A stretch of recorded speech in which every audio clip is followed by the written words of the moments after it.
Hello again, friends and frenemies of RM Shoots. You've probably noticed that today's video takes place indoors, and it's not only because it's below 70 degrees outside, no, it's because the subject of today's video is largely designed to be used inside.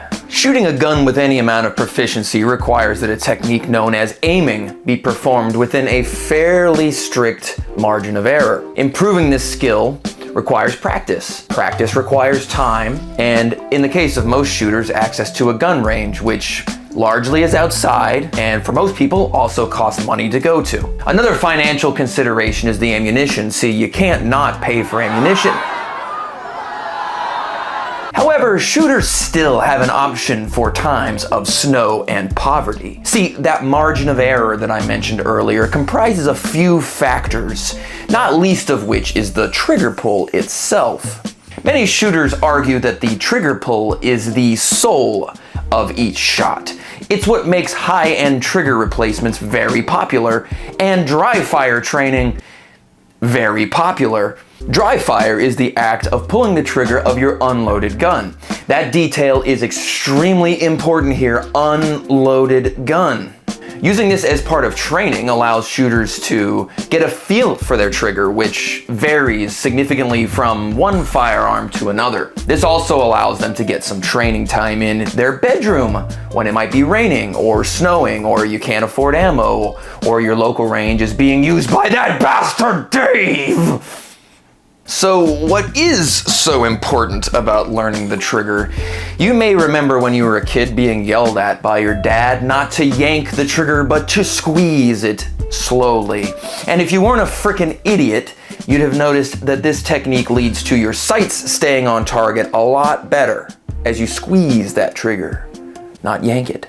Squeeze. You have to understand the very small amount of time between you drawing a bead on your target, pulling the trigger, and the bullet leaving the muzzle has an awful lot of mechanical things going on. With rifles, you have a buttstock in your shoulder, as well as a long forend to keep balance and help keep those sights on target as you pull the trigger. That's not to say that trigger pull is completely irrelevant to rifle shooting.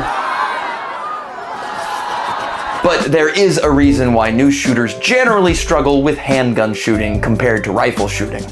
With handguns, your mechanical influence of your fingers and hands has a much greater effect on the accuracy of your shots. And dry fire is a legitimate way to get a feel for your trigger. But what if you want more?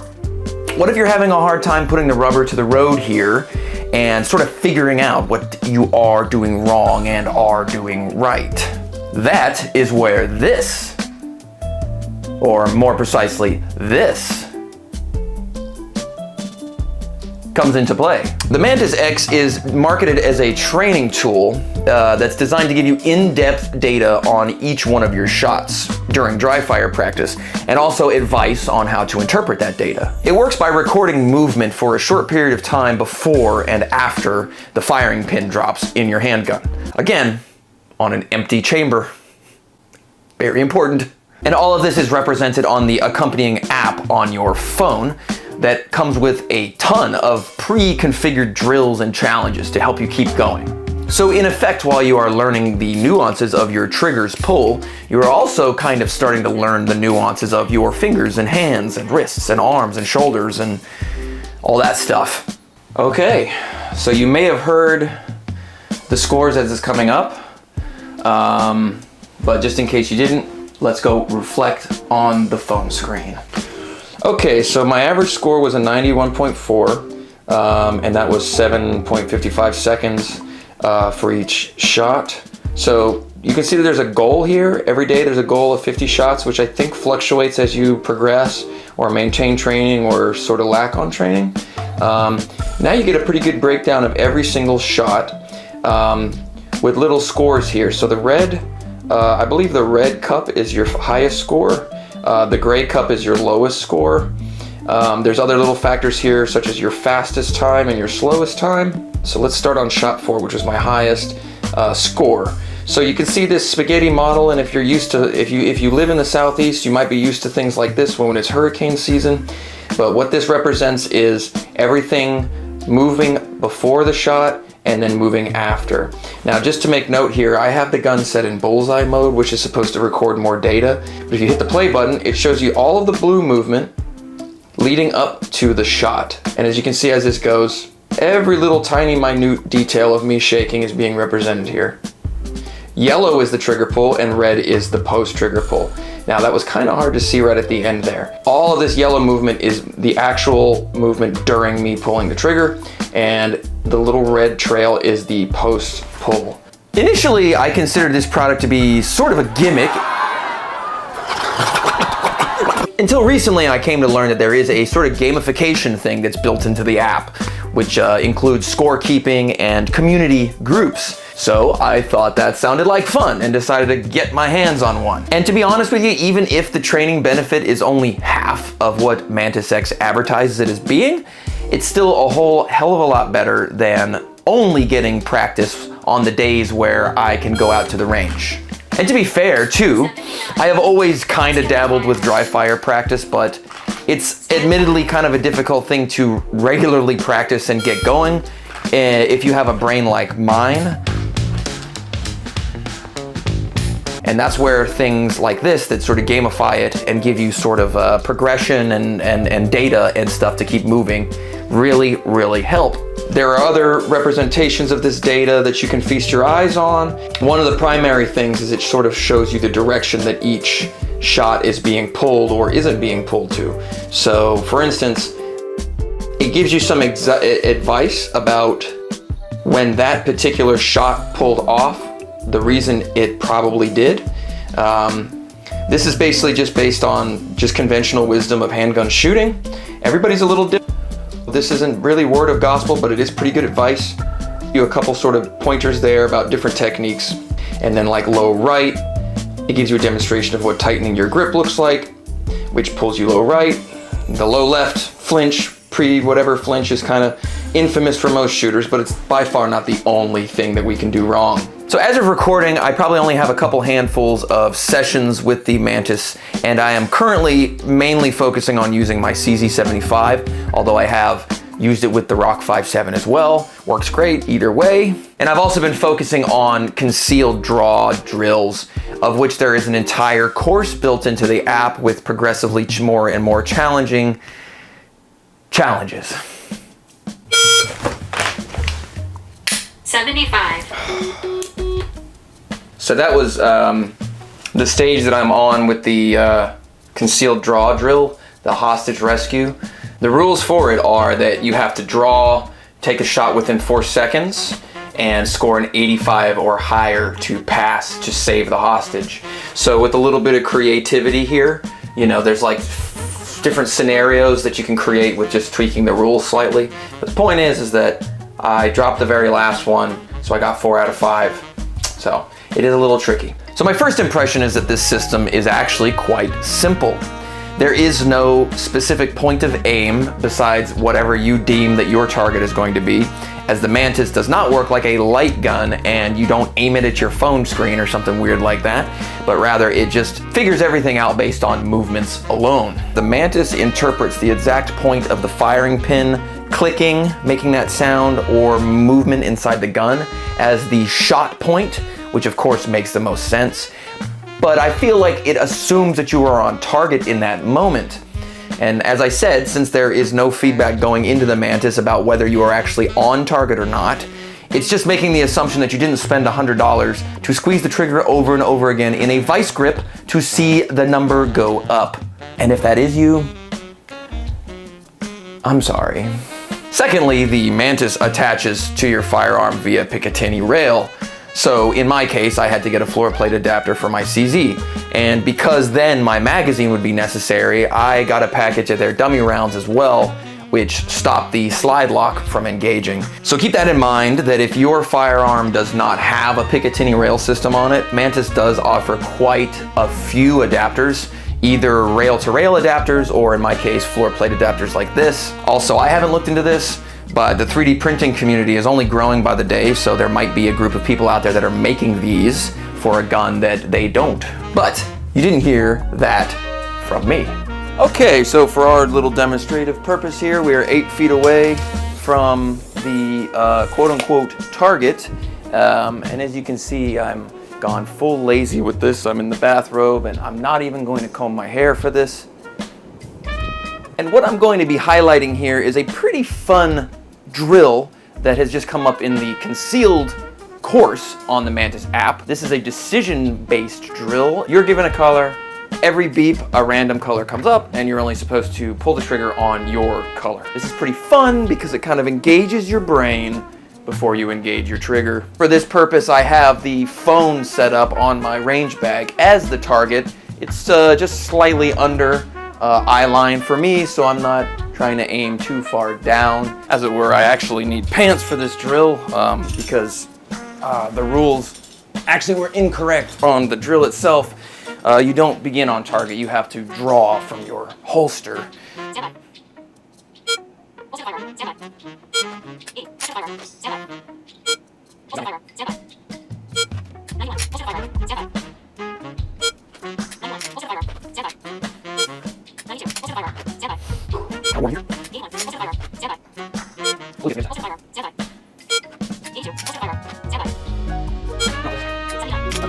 So overall, that was better than the first time. I have an 85 or over 78, but the good news here is that that was the final time that I had to pass this drill before I progressed to the next one as part of the concealed course. The next one does sound fun. It's going to be a reload tactical drill from a concealed mag. Concealed mag is going to be pocket for me because I don't have a fancy setup. So long as that doesn't get me killed in the streets, let's go to a conclusion. Oh. So currently I've had the Mantis for about 4 weeks and I've been fairly regular with using it. I try to stay on the daily benchmarks as well as trying to keep up with the goals for number of shots fired. Furthermore, I've gone through several of the drills that are part of the concealed carry course. I'm probably about halfway through it, and I have heard that as you complete these courses, Mantis actually sends you real physical morale patches to correspond with it. I'm not gonna lie, that might be one of the main reasons I decided to pick this thing up. Now here's what it does, and here's what it doesn't. I'm not gonna say that I am a foremost expert on this subject, but I've also not been paid to give this review, so I'm just explaining it the way that I see it. What this is exceptionally good at, and in fact what it is made to do, is focus you on data feedback of what's happening in this region while firing your gun. As I said earlier, there's a lot of stuff that happens during this small portion of time, and this is designed to give you some insight on what that is. What it doesn't do is teach you how to shoot completely. Supplementing your training with a product like this can be extremely beneficial. I'd also say that even if you're not using something like this, getting dry fire training in between sessions is extremely beneficial in of itself. Now, when I say it doesn't teach you how to shoot in general, I mean that this doesn't teach you a lot of other facets to shooting, depending on what your discipline might be. Things like recoil mitigation, the ability to use your sights in the first place, this does not teach. And what I mean by that is every sighting system is slightly different. Everything is 0 to a different distance, you know. None of this will teach you any of that kind of stuff. You have to learn that with live fire, or perhaps with a more advanced form of the Mantis X. Following the whole buy once, cry once sort of theory, I would suggest if you're interested in this, get the live fire one at least, because that's something that I already want to try with this, and I'm unable to because of the edition that I bought.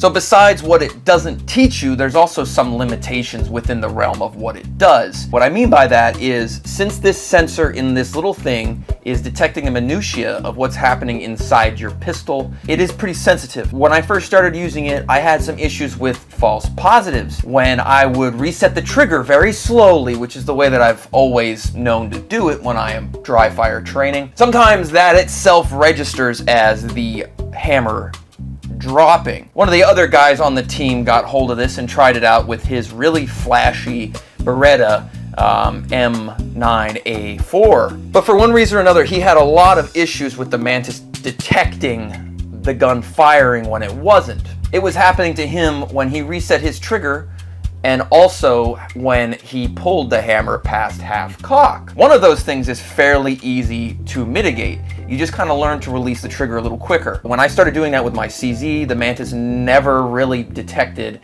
a trigger pull again. during that situation.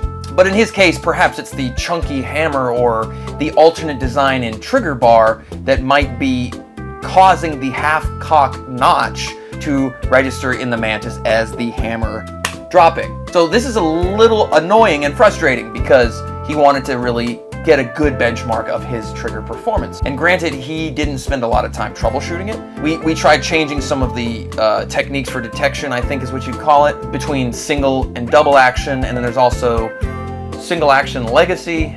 There's a few different things, and we tried a few of those. We found for him the one that worked the best. But the point is that if you have issues like this with your gun, generally it's going to be up to you to sort of figure out how to move around them. Overall, I can say that if you really want to improve handgun shooting as I did, this is something that you should look into. It's relatively affordable, and they do have a metric in it that, depending on the ammunition type that you choose, will tell you when you've paid for the Mantis with ammunition saving, which is actually kind of a fun little kitschy thing to do, but it also kind of puts into perspective the amount of training effect that you're getting from using this through dry fire is slightly better than just plain dry fire, which is in of itself not a full replacement for live fire practice, but through some washing machine kind of logic, you're pretty much getting the value out of it the more you use it. So like I've recommended in the past with a product that may or may not work for you, I would say if this is stuck in your head,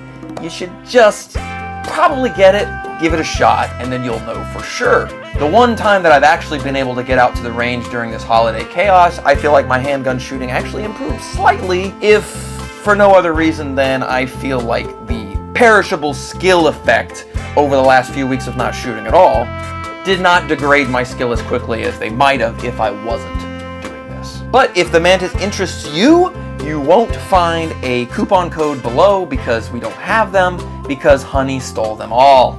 Joyous Kwanzaa, Happy Hanukkah, Merry Christmas, and have a very Happy New Year. This is probably not going to come out before New Year's Day, but if it does, you're going to be ahead of the curve.